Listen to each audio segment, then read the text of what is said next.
Good morning friends. GST platform के YouTube channel में आप सभी का स्वागत है। जी हाँ फ्रेंड्स, जीएसटी के अंदर जो आपका टैक्स पेमेंट और इंटरेस्ट से रिलेटेड आपके नोटिसेस आपको रिसीव हो रहे हैं, उसमें एक सबसे इम्पॉर्टेंट पॉइंट जहां पर आपको प्रॉब्लम आ रही है, आज हम लोग उसके विषय में डिस्कस करने वाले हैं रिलेटेड जजमेंट के साथ। यहाँ पर जो प्रॉब्लम आ रही है वो ये आ रही है कि आपने अपनी जीएसटीआर 3B की रिटर्न ड्यू डेट के बाद फाइल करी है और उसका जो टैक्स पेमेंट है वो आपने डिले से किया है। अब आपको ये समस्या आएगी कि आप ये देख रहे हैं, आपने जीएसटीआर 3B की रिटर्न तो लेट से फाइल करी है। लेट सपोज बात करते हैं जनवरी 2018 की। इस महीने की जीएसटीआर 3B में आपकी जो टैक्स लाइबिलिटी नेट लाइबिलिटी बन रही थी पेएबल, वो 1 लाख रुपए की बन रही थी और इसकी जो ड्यू डेट थी लेट सपोज 20 फरवरी 2018। अब यहां प्रॉब्लम क्या है, समस्या क्या है, आपने 1 लाख रुपए का पेमेंट करने के लिए अपने बैंक अकाउंट से डेबिट किया और अपने इलेक्ट्रॉनिक कैश लेजर में 19 फरवरी 2018 को कैश लेजर के अंदर पैसा जो है वो जमा कर दिया, वो डिपॉजिट कर दिया। अब आप ये सोच रहे थे कि हमने तो कैश लेजर में पैसा जमा कर दिया था, तो अब हमें इंटरेस्ट नहीं लगना चाहिए। लेकिन हुआ क्या, आपने 19 फरवरी 2018 को कैश लेजर में तो पेमेंट कर दी, लेकिन आपने जो जीएसटीआर 3B की रिटर्न आपने 20 फरवरी से पहले भरनी थी, वो आपने भरी कब? वो आपने भरी लेट सपोज 20 अप्रैल 2018 को।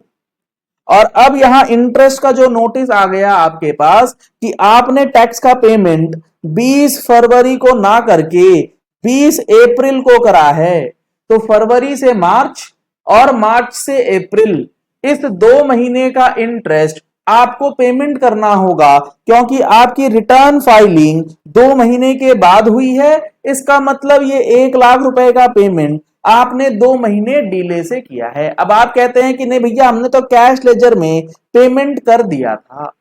तो यहां पर आपको एक पॉइंट मैं बता दूं, हमने अपनी कोर्स के अंदर जो प्रैक्टिकल जीएसटी कोर्स हमारा चल रहा है, उसमें हम लोगों ने डिस्कस किया था पेमेंट ऑफ टैक्स वाला चैप्टर, जिसमें मैंने आपको समझाया था कि आप जब पेमेंट करते हैं कैश लेजर में तो वो सिंपली डिपॉजिट ऑफ अमाउंट होता है, वो पेमेंट ऑफ टैक्स नहीं होता है।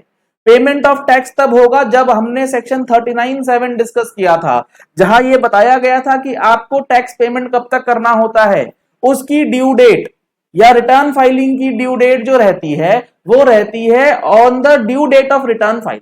यानी कि जब तक आप रिटर्न नहीं फाइल कर देंगे तब तक आपका टैक्स पेमेंट जो है वो नहीं माना जाएगा। सिंपल टर्म में, जब तक आप अपनी लाइबिलिटी ऑफसेट नहीं कर देते कैश लेजर से, तब तक वो टैक्स पेमेंट जो है एज पर जीएसटी लॉ नहीं माना जाता है। तो इस वजह से आपको यहां पर 2 महीने का इंटरेस्ट जो है वो लगा दिया जा रहा है। अगर आप लोगों ने अभी तक इस प्रैक्टिकल जीएसटी कोर्स का एनरोलमेंट नहीं कराया है, तो नंबर्स आपको स्क्रीन पे दिए गए हैं, इन नंबर्स पे कॉल करके व्हाट्सएप करके आप अभी डिटेल्स ले सकते हैं, क्योंकि अभी आपको ऑफर प्राइस के अंदर इसमें रजिस्ट्रेशंस जो हैं वो अलाउ किए जा रहे हैं। अगर आपको इसका बेनिफिट लेना है तो आप हमारी टीम से कॉल करके व्हाट्सएप करके डिटेल्स ले सकते हैं। लिंक आपको वीडियो के डिस्क्रिप्शन बॉक्स में दिया गया है, आप डायरेक्टली वहां से जाकर के भी ऑफर्ड प्राइस का बेनिफिट जो है ले पाएंगे और इसकी रिकॉर्डिंग्स आपको अगले 1 साल तक की वैलिडिटी के साथ अवेलेबल कराई जाती है। अब यहां पर जो ये बात लिखी है, ये बात एक जजमेंट के अंदर भी हाई कोर्ट ने कंफर्म करके दी है, ये आपको समझनी जरूरी है। अगर आपको अभी भी कोई डाउट है या आपके पास या आपकी जानकारी में ऐसा कोई जजमेंट है जो ये कहता है नहीं, आपने अगर कैश लेजर में जमा कर दिया है तो आपका इंटरेस्ट नहीं लगना चाहिए, तो आप कमेंट बॉक्स में अपने व्यूज और उस जजमेंट को शेयर कर सकते हैं, उस जजमेंट का नाम शेयर कर सकते हैं for the benefit of all. मैं आपको ये बता रहा हूं यहां पर कि आपने कैश में जमा कर दिया बट रिटर्न नहीं फाइल करी तो इंटरेस्ट आपको लगेगा। ये देखिए क्या कहता है यहां section 50 of the CGST act, जहां इंटरेस्ट कंप्यूटेशन किस तरीके से किया जाएगा उसकी चर्चा करी गई। The petitioner has levied interest due to delay in filing of 3B return.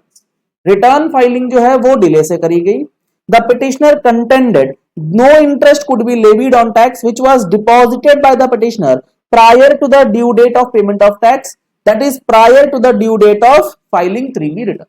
यानी कि जो पिटिशनर है, जो आपका टैक्स पेयर है, वो ये कह रहा है भैया हमने टैक्स तो कैश लेजर में डिपॉजिट कर दिया था रिटर्न फाइलिंग ड्यू डेट से पहले, फिर काय का इंटरेस्ट। तो कोर्ट ने कहा ऑब्जर्वेशन देते हुए कि कंबाइंड रीडिंग ऑफ सेक्शन 49 जो मैंने आपको शुरू में डिस्कस करके बताया, सेक्शन 49 बात करता है पेमेंट ऑफ टैक्स की, तो section 49 red with rule 87 shows that deposit in cash ledger does not mean the amount is apportioned towards the government exchequer। आपने कैश लेजर में अमाउंट डिपॉजिट कर दिया, उससे ये कतई नहीं मतलब निकल सकता कि आपने एक्चुअली टैक्स का पेमेंट किया या नहीं। Further, section 49(3) indicates that such amount available in cash ledger is used for making payment towards tax, interest, penalty, fees or any other amount under the provisions of the act। और 49(3) ये कहता है कि cash ledger में जो पैसा पड़ा है वो जरूरी थोड़ी है टैक्स के लिए ही हो सकता है वो लेट फीस, वो पेनल्टी, वो किसी भी हेड में आप जमा कर सकते हैं, किसी भी हेड के साथ सेट ऑफ कर सकते हैं। आगे इसमें लिखा गया है explanation to section 49(11) also makes it clear that the date of credit to the amount of government in the authorized bank shall be deemed to be the date of deposit in the electronic cash ledger। 49(11) के अंदर ये बात लिखी गई है कि आपका जो डेट ऑफ क्रेडिट है आपके बैंक, ऑथोराइज्ड बैंक के अंदर, वो माना जाएगा जिस दिन आपने इलेक्ट्रॉनिक कैश लेजर में पैसा जो है वो डिपॉजिट किया।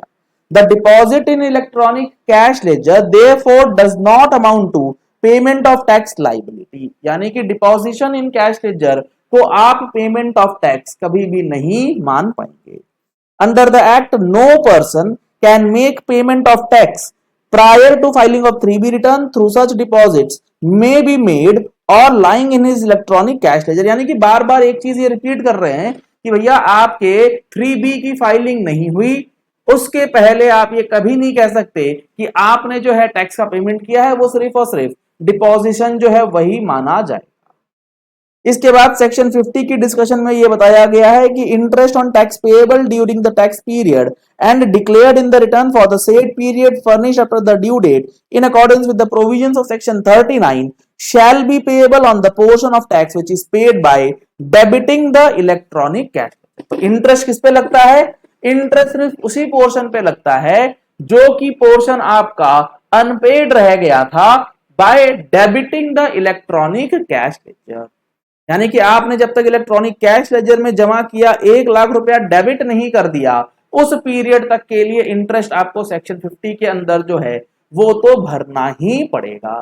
तो ये क्रिस्टल क्लियर इस जजमेंट के अंदर भी ये बात जो है वो इन्होंने लिख दी है। और यहां लास्ट लाइन में लिख दिया गया the revenue has rightly computed the interest on such delayed payment and hence the writ petition is here bye dismissed. तो ये तो बात हो गई कि आपके जो नोटिसेस आ रहे हैं इंटरेस्ट को लेकर के वो कहीं ना कहीं सही है, लॉ के अकॉर्डिंग है, लेकिन आपको यहां पर इस तरीके का जो भी नोटिस आ रहा है उसके लिए थोड़ा सा मेहनत जो है वो करना पड़ेगा। अगर कोई जजमेंट ऐसी मिल जाती है जहां से आपको रिलीफ मिल सकता है तो आप उसका बेनिफिट लेने का प्रयास जो है वो कर सकते हैं। सिंपल टर्म्स में अगर लॉ की बात करें तो आपको रिलीफ मिलने के चांसेस बेहद कम। चलिए इस वीडियो को यही एंड करते हैं। आशा करते हैं आपको ये इंपॉर्टेंट पॉइंट अब समझ आ गया होगा। और अगर आपके पास ऐसा कोई नोटिस आया हुआ है तो आप उसको डिफेंड करने के लिए कोई प्रोविजन जो है वो नहीं इस्तेमाल कर पाएंगे, क्योंकि यहाँ पर लॉ जो है ये इसी तरीके से डिजाइन किया गया है। चलिए इस वीडियो को यही एंड करते हैं। अगर आपने हमारे चैनल पे फर्स्ट टाइम ट्यून इन किया है तो चैनल को सब्सक्राइब करने के लिए नीचे दिया गया रेड कलर का सब्सक्राइब बटन प्रेस कर लीजिए, साथ में जो बेल आइकन है उसे प्रेस कर लीजिएगा ताकि वीडियोस की नोटिफिकेशंस आप तक रेगुलरली पहुंचती रहे। और अगर आपने अभी तक टैक्स मैगजीन का सब्सक्रिप्शन नहीं लिया है तो नंबर्स आपको स्क्रीन पे दिए गए हैं, इन नंबर्स पे कॉल करके व्हाट्सएप करके आप टैक्स मैगजीन का सब्सक्रिप्शन ले सकते हैं for monthly GST and income tax updates. Thank you and have a nice day.